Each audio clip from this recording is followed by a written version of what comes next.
Hello, my name is Marcus. I'm the compiler of a collection of therapy quotes entitled Psychoanalytic Self-Awareness Quotes. This is TQ 707 to 720. Therapy quote number 707. For partners whose psychic equilibrium is centered on the defense mechanism of splitting, the extreme oscillations that permeate the relationship create specific problems that must be addressed in treatment. These include erraticism and instability due to the rapid reversals in how the spouse and the relationship are viewed, and specific communication problems exacerbated by the way past incidents are remembered and described. If unaddressed, splitting will also affect the therapy in adverse ways, including the creation of unrealistic expectations and intense reactions to setbacks. So this adds to all of our quotes so far on the defense mechanism of splitting. A major theme in this series. So the main idea is that when the baby's in the womb, all of the baby's needs are automatically met. There's a oneness with all that's around him. So the child, it's just bliss. So the theory is the child is experiencing oceanic bliss. That's it, okay? But after birth, because humans come out of the womb, an extended womb is created for the baby from birth to 6 months, called the stage of symbiosis. So just like in the womb, where the baby didn't know where he ended and his mother began, similarly, in this extended womb from birth to 6 months, it's called the stage of undifferentiation. Okay, so that fusion with the other is still there. So he's still pretty much in that oceanic bliss. At least ideally, he's meant to be in that stage of oceanic bliss. It's an extended womb, right? But no mother is perfect. Sometimes she'll be misattuned or unavailable. So at that moment, the baby creates a defense mechanism called splitting. At that moment, so between birth and 6 months, temporarily, what the baby does, according to Klein, is create two images of the mother: the satisfying image of the mother and the unsatisfying image of the mother, to deal with the anxiety. And the child keeps these images apart. They're separate. They're compartmentalized. And the image of the mother being unsatisfying is denied. It's disavowed or rejected. It's still there. The child's life force is still bonded to the mother. So that's why it's splitting. He's bonding to the satisfying understanding of the mother, of his relationship with his mother. But his life force is cathected to the rejecting image of the mother. Okay, temporarily. Okay. Now, if there's a developmental trauma during the stage between birth and 6 months, okay, that occurs when the frustrating memories of the mother, whereby the mother was so misattuned to the child's needs, then there's a fixation there. The splitting defense mechanism is unresolved. And the child is still fused. His psychic image of himself and his mother is still fused in the psychic world, in the unconscious representation. His memories of himself and his memories of his mother are still fused, kind of thing. So that's a developmental trauma called splitting. The result is the person doesn't know who he is, because he didn't. To know who you are, you have to differentiate from the mother. If you're still so enmeshed with the mother, or you've become like the mother, you don't know who you are if you're still too close to the mother. Right? This happens when the mother's too impinging or too demanding or too engulfing on the child, or if the mother's using the child to meet her needs. That's called the Jocasta style of mothering.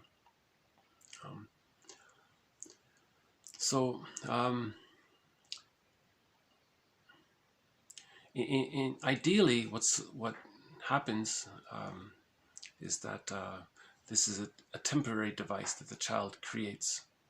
It gets healed. The splits come together, okay, at the age of 6 months with enough love. Okay. When the satisfying memories outweigh the frustrating memories of the mother, the child got enough love, he feels safe enough to separate, to differentiate rather. Now his sense of, his representation of himself in his mind, his unconscious mind, that's the theory, is differentiated from his representation or his unconscious understanding of the mother. Now he can relate to the mother as a person, a whole person with her subjectivity, because the mother related to the baby as a whole person with their subjectivity. Okay. Hold on. Okay, no, I thought the bird was going to come. We might get a visitor from one of the birds in a minute or two. So that's what ideally happens at the age of 6 months. See, when that happens, when the child receives enough love and is able to differentiate, that means love and gratitude have entered the psychological picture, because he received enough love and that allowed him to separate. That means he's now internalized enough love. It's a part of him now. So he's hatched out of this symbiotic egg, so to speak. And he continues to and this hatching process is gradual. It goes on from 6 months to the age of 3. Right. Okay, now, if it's the previous case just described, where the frustrating memories outweigh the satisfying memories, that means the split is still there. That means love and gratitude didn't get to enter the psychological picture. Right. Oh, hold on a sec. We got one of the crows here.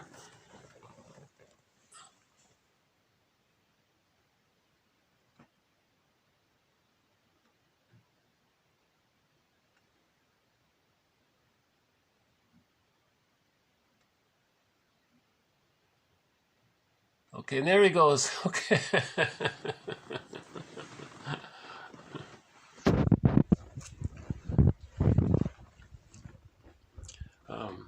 We might see another crow later on. He'll tell his buddies.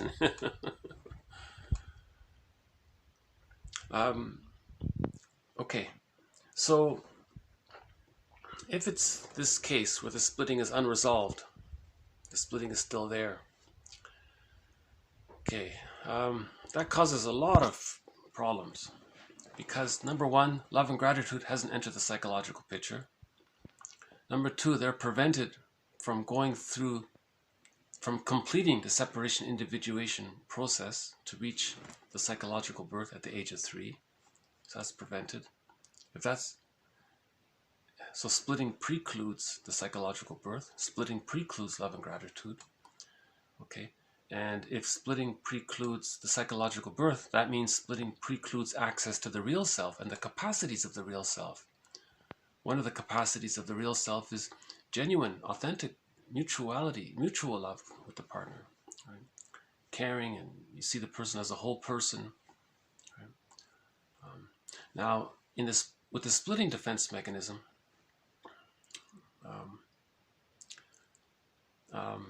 so by the way, splitting also precludes mourning. So with that psychic structure of splitting, the person doesn't mourn losses. So that's stressful. So if they do experience any kind of loss in their life, they can't mourn things, because the original prototype of how to mourn something, the psychic structure needed to mourn is the psychic structure that develops with the secure attachment style. With the secure attachment style, you differentiate. You have enough love, and then you see the other person as a person. Then you can mourn. Now, splitting precludes that, because you're still fused with the mother. So how do you mourn the loss of the mother if you're the mother, or you're too fused with the mother? You feel like you're losing yourself. So a person doesn't mourn. You feel like you're losing too much of yourself. You haven't differentiated. So splitting precludes mourning, because you're still fused, enmeshed with the mother, image of the mother, right? Or in the narcissistic pattern, the person identifies with the mother, so they can't mourn losses at all, because that means they're losing themselves in their unconscious representations. So we're talking about internal object relations and how that affects how they see things. So splitting precludes mourning. That can lead to complicated grief, aggravated grief, prolonged grief, delayed grief, chronic sorrow, melancholia, pathological nostalgia. That can lead to, that's sort of stress on stress.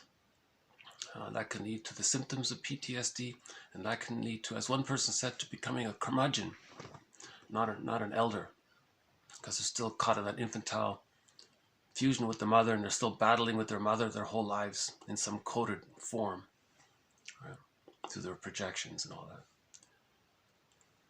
So let's say that's in this example, if the two members of the marriage both have arrested development,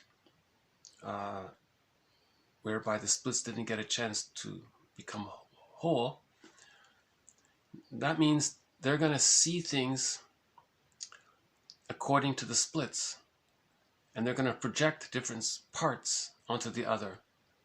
So you've got the image of the satisfying mother, okay, so that's a satisfying other, that can get projected onto the other, so that's okay, I guess.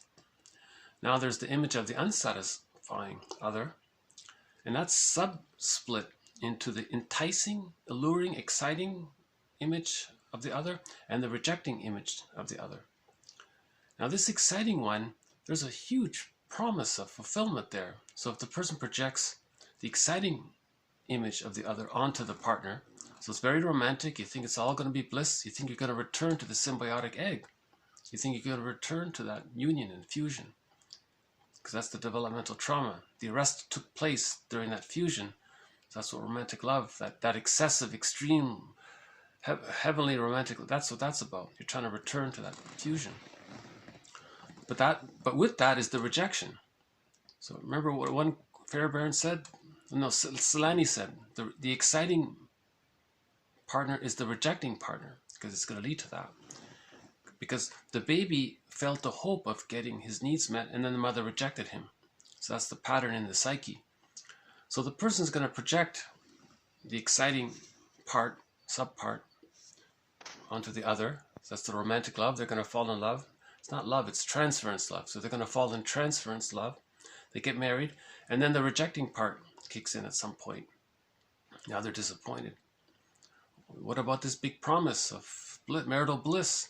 Now there's this real anger and all this. So so each partner is projecting one of these three parts onto the other. Or at the same time, it can flip around. Each partner can identify with one of the parts and project the self-part representations that are associated with these other parts, and project the self parts onto others, and then do to them what the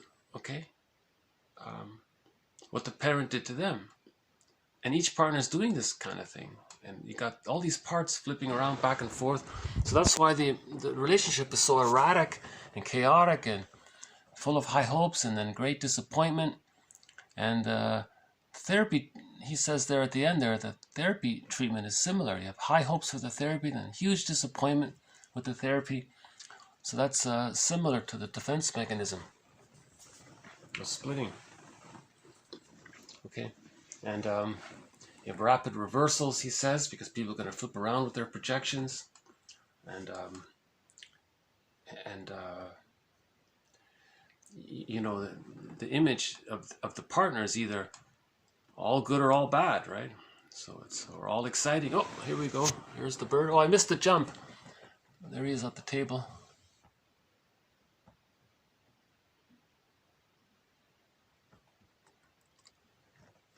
I don't know if you can see it. It's a bit of a overcast day there. He's going to come closer. And now he's going to make a jump on the count of 3.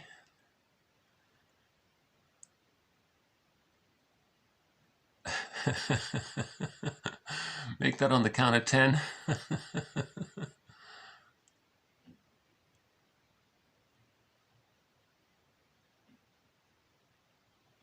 And there he goes. Okay.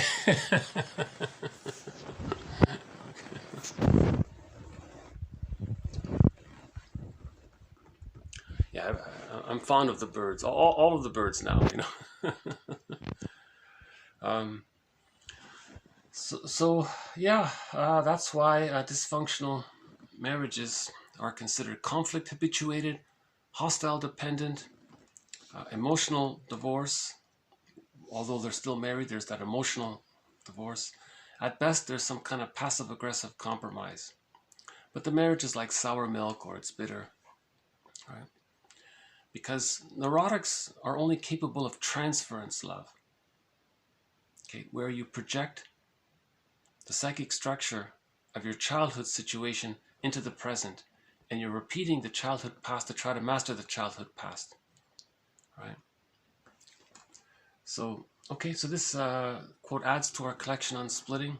Huge concept. Just to add to this, TQ 708, they are unconsciously preoccupied with unresolved inner conflicts, and this preoccupation pushes them into situations that allow their inner conflicts some degree of expression. In fact, they themselves often help to create such situations out of whatever interpersonal relationships present themselves. So how does the person get to know about this, the arrested development? How do they heal this? They have to see it. So one way to see it is to externalize it. So they're going to create external situations that represent the inner conflict. So they're arguing outwardly to deny the inner conflict. But ultimately it's meant for them to see the inner conflict. Right? I forgot who said it, but someone theorized, if we're creating situations outwardly to reflect what's going on inwardly, then if we heal inwardly, if we heal the splits within, we're not going to feel this need to kind of create this splitting thing in the outward to see that it's unresolved within. Right? Yeah, that's a philosophical topic, right? Because when there's a developmental trauma where the splitting is still there, to preserve the splits, you're going to project the rejecting image of the mother onto others. So you deny the split. Now you're seeing the other person as the rejecting image, as the rejecting person. Now we tend to project on non-threatening substitute others, and we try to coax them to be rejecting. So now they're not being seen for who they are. Right? Someone said we create identities for people to meet our psychological needs. So the projector is creating this identity in their fantasy to meet the need to preserve the splits, because it's painful to heal the splits. Because the splits represent the memory, the deep memory of the mother being so frustrating to the baby. And that causes the split. To heal the split, one has to face that. It's very painful. It causes a lot of anxiety to face that. Right. Much time, so back to 182, much time in analysis is spent interpreting the client's need to see things in either black or white. So he's talking, in other words, he's talking about much time is spent healing the splits. It's either all this or all that, either this or either that, all good or all bad, those kinds of things. Yesterday we had the quote about the mother who had that splitting defense mechanism, and she told her child, one parent is all good and the other parent is all bad. So she created what's called the allied parent and alienated parent. So that's the splitting defense mechanism. See, then the child, that's intergenerational trauma. The child, doesn't get to develop. The children usually, right? So if we heal the splits, there's more understanding and more balance, and things are more realistic, right? Oh, hold on a sec. The crow's back.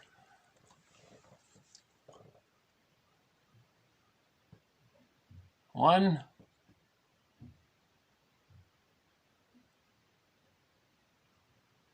It's going for two.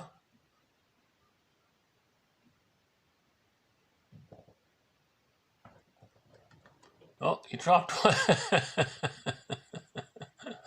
Still going for that second one. Okay. I think it's hard to see today. It's a cloudy, very cloudy day today.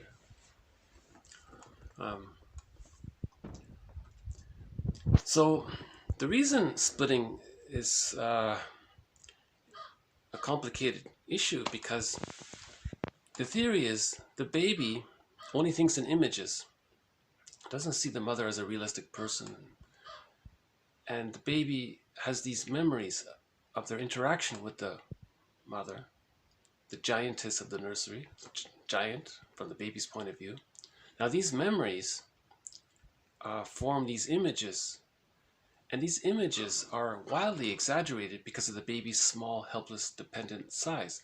For example, if the mother is away, the child thinks he might be abandoned. So the child thinks the mother is some kind of cold witch or something, right?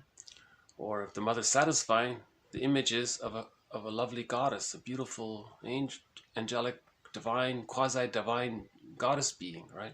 So the child thinks in these extreme polarities in the beginning, right? Or the child's images are fairy tale images and mythological images. Remember, myths and fairy tales are trying to describe the inner world of the child, right? Of the person, the psyche. Myths and fairy tales are true on the inside, not the outside. The inside. I'm trying to describe the inside. So the baby's images are very elaborated. He's very sensitive if the mother is going to be impinging or engulfing. So he's going to be very enraged. So there'll be an image of an aggressive monster in his psyche. That's the theory. Right? So now think if that's unresolved, they're projecting unconsciously these fantasy images onto others, and they're relating to others in these kind of exaggerated ways. That's why there's so much confusion in things. I think we're going to have another visit here. Oh, we might get two at the same time. Okay.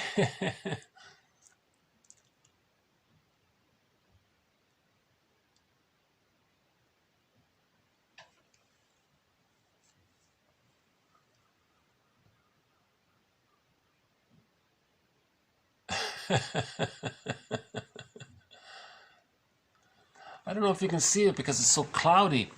I guess I'll come a little closer. Okay, there he is. Okay, he's on the lawn there.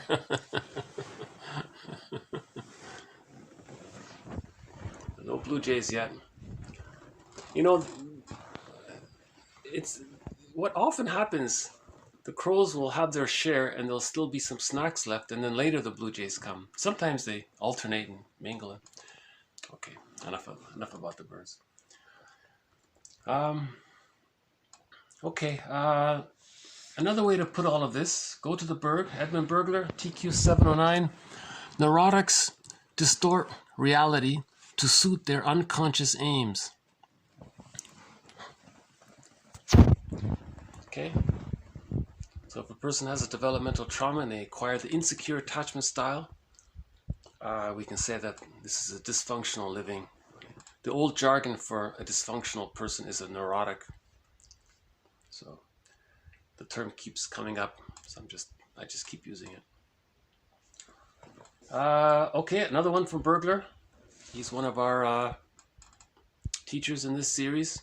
This series is mainly based on the work of 6 people: Edmund Bergler, Karen Horney, James Masterson. Okay, now then next we have Melanie Klein. She talked about splitting and protective identification. Margaret Mahler about the psychological birth and the developmental process, and Fairbairn about object relations theory, the endopsychic structure. So those 3, you put them all together, that's a. I think there's a lot there. You know, there's a lot of these models can help to symbolize, and then we're healing through by symbolizing, right? By understanding, right? Building the ego that way, right? Okay, let's move on to TQ 710.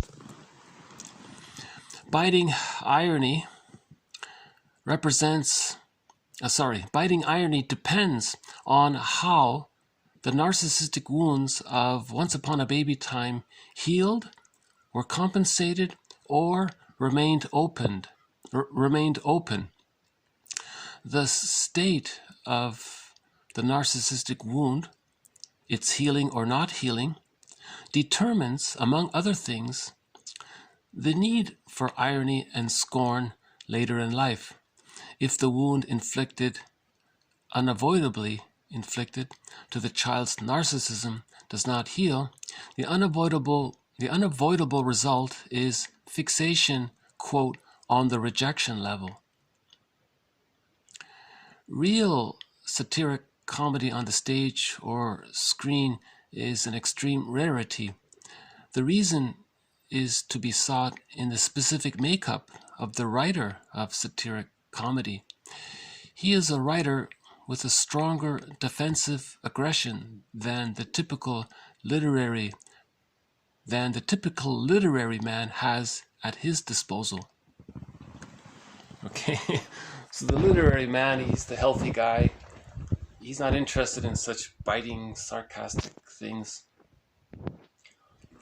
But the important point here is fixation on the rejection level. Now that's splitting defense mechanism. That means the frustrating memories outweigh the satisfying memories, and it got frozen there. So there's a fixation on the rejection level. The child's needs were rejected. Okay. Now, in the narcissistic pattern, the person identifies with the aggressor and then wants to reject others to communicate that they're fixated on the rejection level. Right. So all of this dark humor, sardonic humor, sarcastic humor, biting, irony, scorn, bitter banters like this, and so it's interesting. He says that he's fixated at the rejection level. So his humor is based on hurting others, putting others down. It's sort of a sadistic humor, and then he feels better because he tension relief kind of thing. So remember the narcissistic pattern. They identify with the aggressor. Okay, there's a lot of anger about that towards the mother. So the humor expresses that. Now they're greedy because they didn't get enough love. And their image of getting enough love from the baby's point of view is the breast, inexhaustible flow of goodness. A continuous flow of goodness. So to express this, they're going to engage in a continuous flow of biting humor or a continuous flow of hate to communicate that they needed, as a baby, the continuous flow of love. This is called reaction formation. When you're doing the opposite of your unconscious wish. The unconscious wish was for the continuous inflow of love, okay, to stay in touch with that wish, to communicate that wish, okay. It's too painful, so there's a mechanism called reaction formation. You do the opposite, so you express the opposite. So this is called reaction formation, right? And then, so that there's all the hate of the narcissistic pattern, okay, the negativity and so on. Now the entitlement, so there's the greed, they think they should possess everything. Now remember, the baby wanted to receive the love, but in the repetition compulsion to master the trauma, the person wants to take everything in. Now he wants to possess things. Introjective destruction, someone called it. So he wants to accumulate and possess, get and possess, get and possess. He's trying to communicate he didn't receive mother's love. He's trying to master that trauma. That's why he's so greedy. He wants to own the breast, someone said. But he can't. It's a secondary delusion. He's chasing a ghost. Okay. So when we repeat and repeat, we don't remember. Or we talk and remember and mourn. Right? It's a secondary delusion to just keep repeating the childhood infantile scene in the nursery your whole life.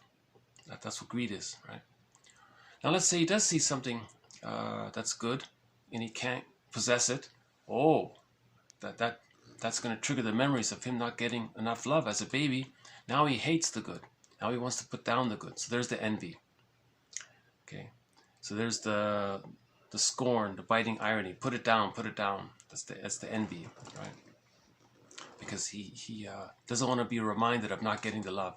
Goodness, in whatever form it takes, reminds the person of the goodness of the breast. The breast means the inexhaustible flow of inward goodness.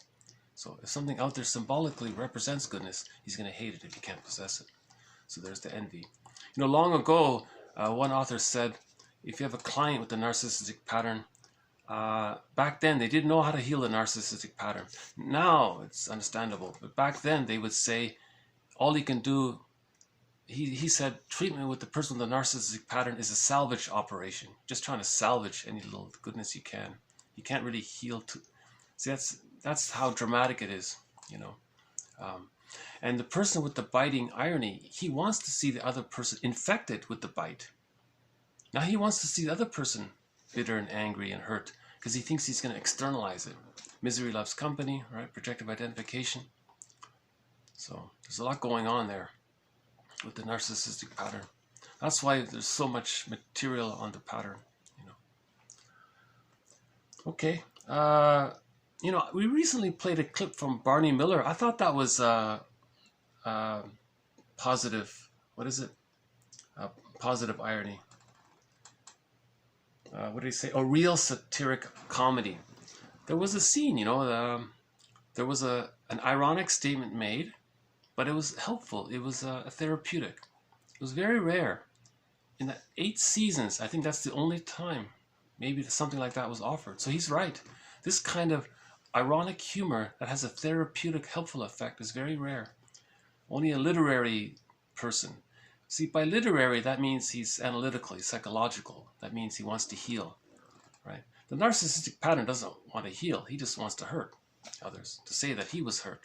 Okay, so back to the quote, hurt people kind of thing. So it's interesting, you know. Wouldn't it be great if there were more comedy out there that were written by literary people, by people like Ibsen and Dostoevsky, and if they wrote more comedies, you know. So, okay, speaking of the narcissistic pattern, TQ711, in the traumatic moment, the child cannot assimilate events in narrative memory and even may intensify attachment. The child's sense of agency, identity, and integrity are diminished in the process. It is as if the person's agency has been supplanted by the aggressor's goals. Okay? So the aggressor's goals. So the mother objectified the child. That child grows up and then objectifies others. The mother exploited, used the child, devalued the child in the process. The child grows up, identifies with that, and then devalues, uses, belittles others. Okay, so his agency has been co-opted by the mother's agenda. So he's like the mother. Okay. Identification with the aggressor means, the narcissistic pattern means the person is putting others down because when that person was a baby, the theory is the baby experiences the mother's misattunement as the mother putting him down and rejecting him, using him and exploiting him. So he grows up and does that. Does it all of his life. It's a repetition compulsion. It's a secondary delusion. And he thinks that's his identity. And if you question him about it, you're questioning his identity, and he'll become vindictive and rageful and envious and so on, as described by Karen Horney a couple of days ago. Right. One more glimpse of the crow. Oh, there he goes. Okay. He's just standing on the snow there. He's got the snack in his beak. And okay.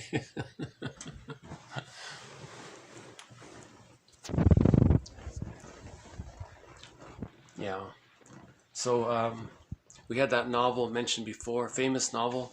The mother exploited the child grew up, and he exploited everyone else and had all of these rationalizations and so-called philosophies, which were really rationalizations. Rationalizations are long lies, false logic, to deceive the self, to deceive the other, to preserve the bond to the rejecting image of the mother. And he didn't realize it, that the things that he was saying to others, his hateful things, his bitter irony, or a lot of things that he was saying are almost word for word of what the mother said to him, and he never made the connection. that he was identified with the aggressor. Right. Okay, let's on a slightly lighter topic. By the way, one thought about this: a person with the narcissistic pattern is fixated, as Bergler says, on the rejection level. What did he say here? He's fixated on the rejection, on the rejection level. So that's the narcissistic pattern. Now, let's say the person has received enough love in the beginning to differentiate. Now he's internalized the love. So now he's got the love. He's not fixated on the rejection level. But from 6 months to 36 months, he's moving toward psychological birth. Now, let's say between that time, from 6 months to 36 months, he didn't get enough support to complete to complete the process. So his fixation is now, we could say, based on the rejection of his individuation. Okay. So he has enough love, but he's fixated on not the rejection of love, but the rejection of autonomy. Now this latter, so this is the codependent pattern. They have enough love, they care and love, have empathy, but they're afraid of being on their own. Right? Now, if this codependent person marries the person with the narcissistic pattern, okay, the codependent person thinks, well, I have enough love, I can give this person love, I can love this person to health. The person with the narcissistic pattern is going to deplete that person because his greed is inexhaustible. So see what happens? Now the codependent pattern partner is going to get burned out. Oh my goodness, I love this person for 20 years. Nothing's changed. He's still hateful, envious, bitter, scornful. He's getting worse even. He's getting more. Oh my goodness. So that'll be a wake-up call for the codependent pattern. She or he will realize her issue is he can't be her therapist. He can't internalize his love because he's fixated at the rejection level. He's always putting her down, right? Think about the 50s sitcoms of how abusive some of the men were and how caring the woman was, trying her best. It never worked, right? One more visitor here. I missed the jump. Sorry, we don't have any Blue Jays today. I think the Crows are... Maybe there's a Blue Jay conference somewhere. Conference of the Birds somewhere.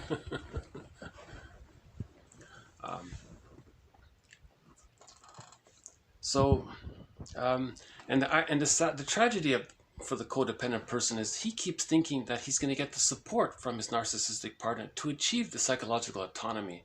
That's ridiculous. The person with the narcissistic pattern is invested in siphoning. So he's the so-called energy vampire, or whatever you want to call it in pop culture, the parasitical kind of thing. He's absorbing the goodness of his codependent partner endlessly. It's insatiable. He gets more demanding and more. He devalues her more because unconsciously he hates her. Right? He hates goodness, but he needs it at the same time. So the codependent partner is going to give up finally. Right? Write a self-help book on codependency and achieve psychological birth in other ways. And very likely they'll avoid people with a narcissistic pattern, in the future. Just a thought about it. Let's move on. In general, we can say regarding dysfunctional behavior or neurotic behavior, the word hysteria should be preserved. Although its original meaning has changed much, it has so great and beautiful a history that it would be painful to give it up. Maybe there's a little bit of biting irony there. I'm not sure. A little bit. Or maybe he's sincere about it. So long ago, anything dysfunctional was just simply called hysteria, too much emotions or something. Now that hysteria, that's because the person doesn't want to use the splitting defense mechanism. If a person's using the splitting defense mechanism, the hysteria was managed by the splitting defense mechanism. So you don't outwardly, the person doesn't show his emotionality, his inner conflict. He just said, "Oh, this is all good and that's all bad." It's very simple that way, right? But people beyond the age of 6 months in the psychic representational world, there's that ambivalence there. So there's emotionality there. Good and bad coexist. How do we make sure that the love outweighs the bad to achieve the psychological birth? So there's a lot of emotionality there. The body bears the burden. Nowadays, we don't use the word hysteria. We say narcissism. We can say the codependency, self-defeating. All the terms that we're using now, the umbrella term for them long ago, for the most part, in general, was, he's saying here, hysteria, right? A person with a narcissistic pattern is very hysterical, is extremely hysterical. He's so hysterical, he uses the splitting defense mechanism. That's what babies do to survive the time temporarily with the mother from birth to 6 months. That's extremely hysterical. So if you want to get technical about it, people with a narcissistic pattern are extremely hysterical. Very quickly they'll say something's either a goddess or a demon. They'll use that kind of thinking, as described in TQ 707 and 708. Okay, let's move on to the next one here. TQ 713. What they say is not believed because it is so ungrounded. So this is a follow-up to a previous quote on the Cassandra complex. The Cassandra complex, a guy named Kaiser, Helmut Kaiser, talks about this a little bit. He said that sometimes the person is so emotionally unaware that when he speaks, you sense that he's disconnected from his emotions, but he might be telling the truth. He often is, actually. But no one is going to believe the person. So that's from the myth, Cassandra. She was telling people about some big event. Everyone ignored her. She didn't. And then the problem occurred. So she was right. So from that story, someone came up with the Cassandra complex. People tell the truth, but you don't feel it, so you don't believe it. Okay, so that's that would be like a logical fallacy. Just because the person doesn't fully embody his words, or he's not fully behind his words, doesn't mean what he's saying is wrong.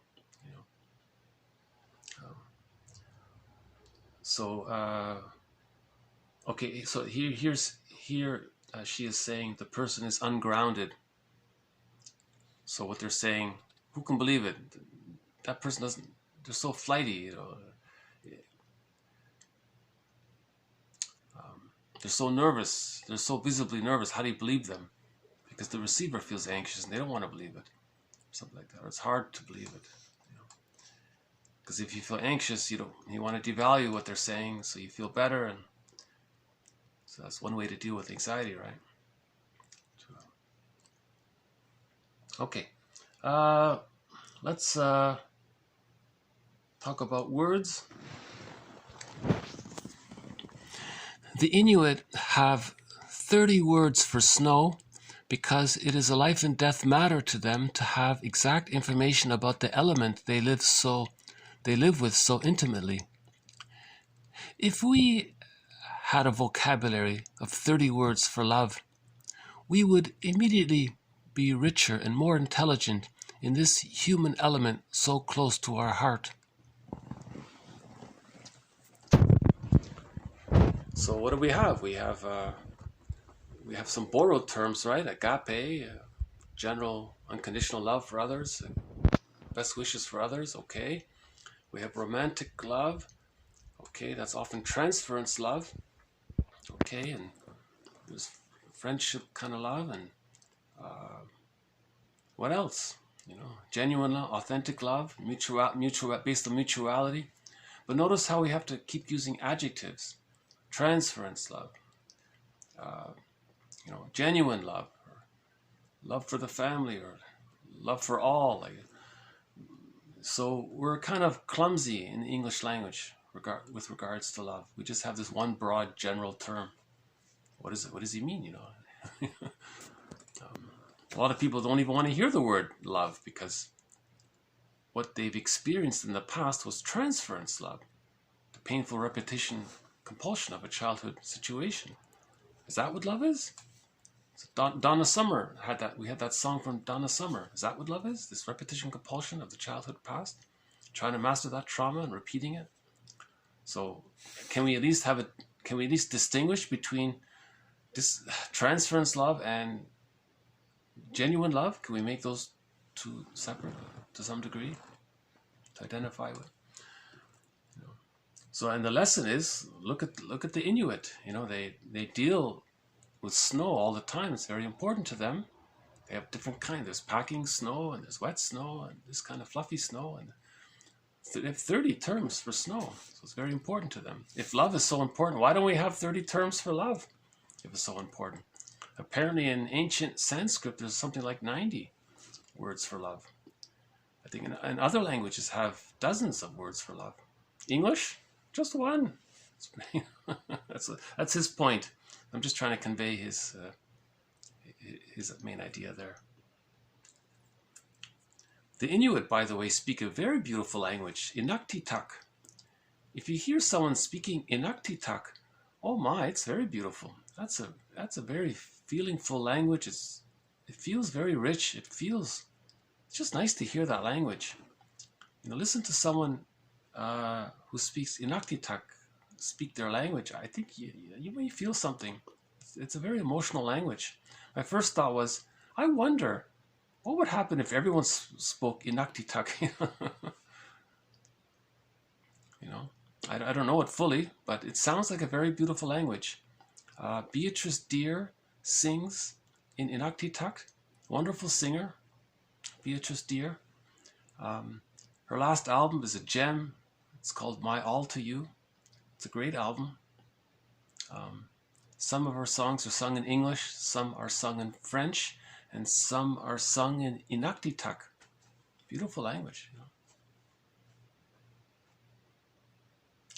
I'd love to learn that language, so I'd tell you the truth if I could. Okay, let's move on to some literature. Peer Gynt. Peer finds himself lonely, detached, and with feelings of unaliveness. Gradually, the underlying structure of his personality confronts him. Okay, so in the play, Peer Gynt, in the movie, there's a great animated movie, 1979, animated movie with English subtitles by a guy named Vadim. Excellent portrayal of the story. The music's there, the animation is good, the subtitles are good. It's a good story of Peer Gynt. And so he's the poster boy of being a troll, as they said, as Ibsen says. He's narcissistic and exploits others and uses others, ambitious, greedy, envious, wants it all. He does it all of his life. And then towards the end, when he's getting old, what's going on with him? Okay, so the issue here is, what's the underlying structure? What's his psychic structure? Okay, so the narcissistic pattern is he's fused with the mother. So he's in rebellion against the mother, and at the same time he needs mother's love, but it's painful, but he needs, so he's in this constant hate, greed, greed, that's the issue. That psychic structure comes from the narcissistic pattern, where the frustrating memories of the mother outweigh the satisfying memories of the mother. You know, so he has to face that. It's such an important concept that there's even a festival about Peer Gynt. The Peer Gynt Festival. The play, the Peer Gynt play, is one of the most popular theater productions in Scandinavia, Norway, attracting more than 12,000 people every summer. Peer Gynt Sculpture Park, Peer Gynt Parken, is a sculpture park located in Oslo, Norway. Created in honor of Henrik Ibsen, it is a monumental presentation of Peer Gynt, scene by scene. Most of the sculptures in this park are the result of an international sculpture competition. there's a real appreciation for literature in Europe, much more so than here, it seems, North America. Or, anyways, I didn't learn about Peer Gynt in school, or about Ibsen or Dostoevsky. A real missed opportunity, I think. But there's a real appreciation of.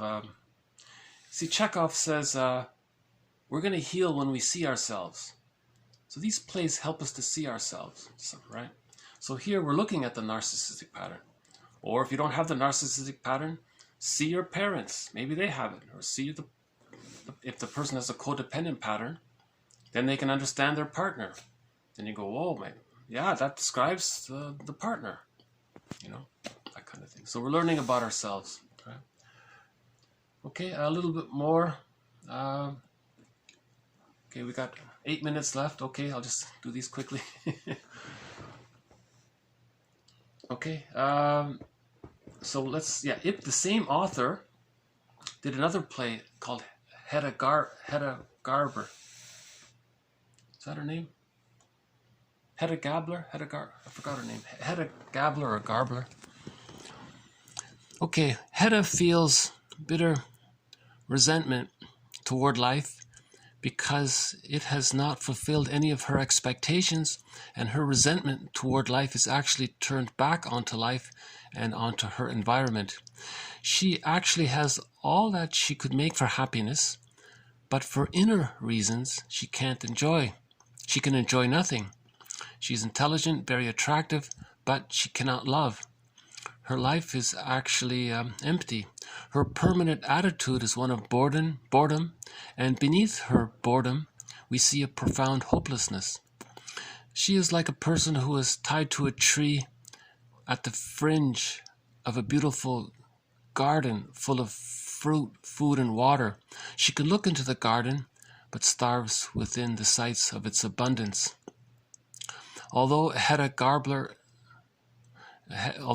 is unable to get anything out of life, she is by no means resigned. Her desire to participate in her environment about her, however, takes many distorted forms. Okay, so she's filled with, she's sort of like a female version of Peer Gynt. She has everything, it's not enough, she wants more. So she's greedy, now she's hateful, she puts others down, scornful woman, and so on. But I thought I'd include this point. Karen Horney describes this character fairly well.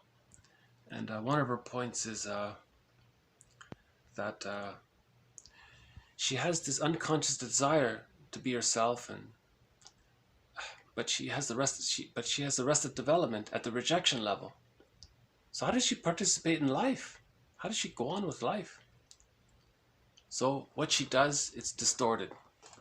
Okay, so it's reaction formation. She wants to be herself, but she doesn't know how to be herself. So she's going to be something like an anti-figure to express her unconscious wish to be herself.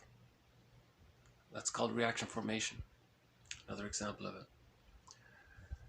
Okay, we'll end on a successful note. Odysseus chooses to live the life of a mortal man. It is an extraordinary choice.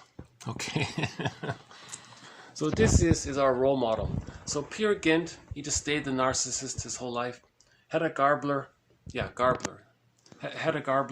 stayed the femme fatale, narcissist her whole life, rejecting envy, spite, all that. Okay, a third character, Odysseus. Okay, he says, I want to find home. I want to find my home. Okay, reconnection to himself. Home is inward. Okay, so he goes on this heroic journey. Now remember, the ocean is represents the unconscious.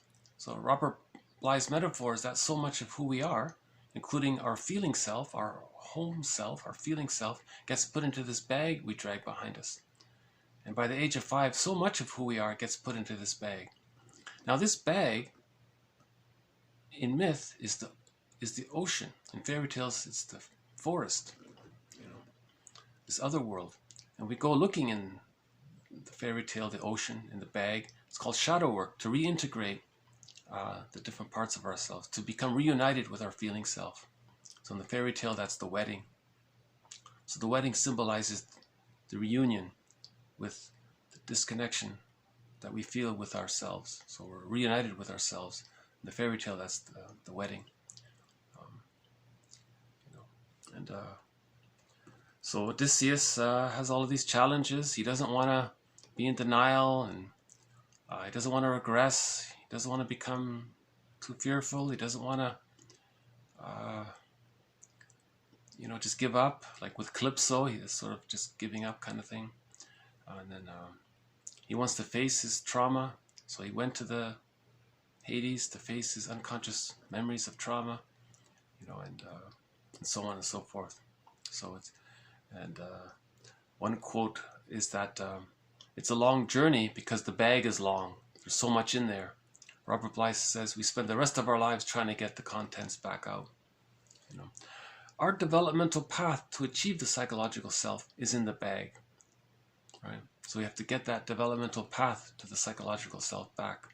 To do that, we have to heal the splits. But knowledge that this defense mechanism is being used is in the bag. So we have to get that knowledge out. Okay, and then with that knowledge, there's the unconscious knowledge that's in the bag of the unconscious ambivalence towards the mother. So we have to get that out. And you're constantly getting things out of the bag, and then we mourn and heal the splits, and then more things come out, and it's continuous. It's a lifelong process, that kind of thing. Okay, so I guess we'll just leave it here. One visitor. Oh no, I think he flew off. He's over there, too far away. Okay. So maybe we'll get the Blue Jays tomorrow. So a little bit more on the link between psychoanalysis and literature, thanks to Ibsen and Homer.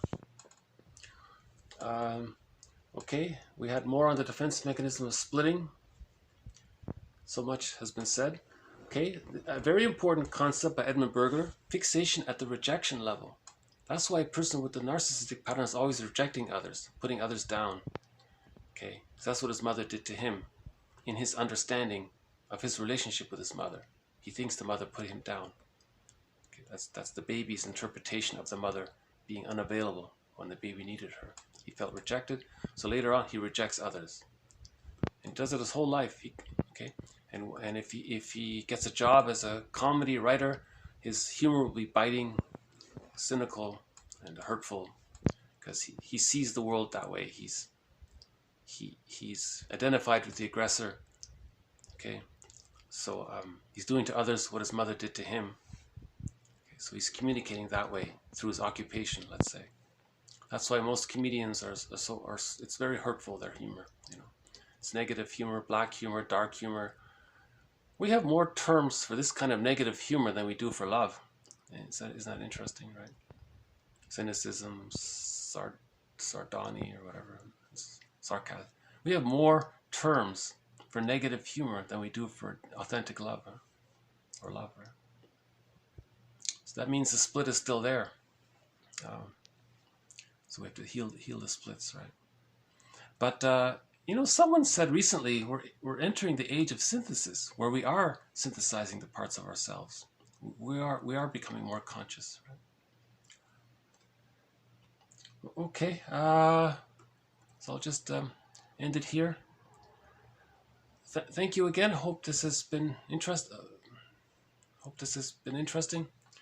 This has been TQ 707 to 718. More to follow.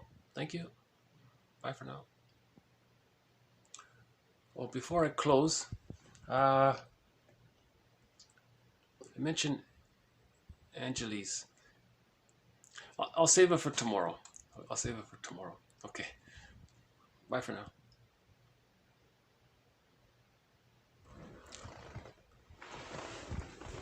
No? One last jump? Okay. I guess not.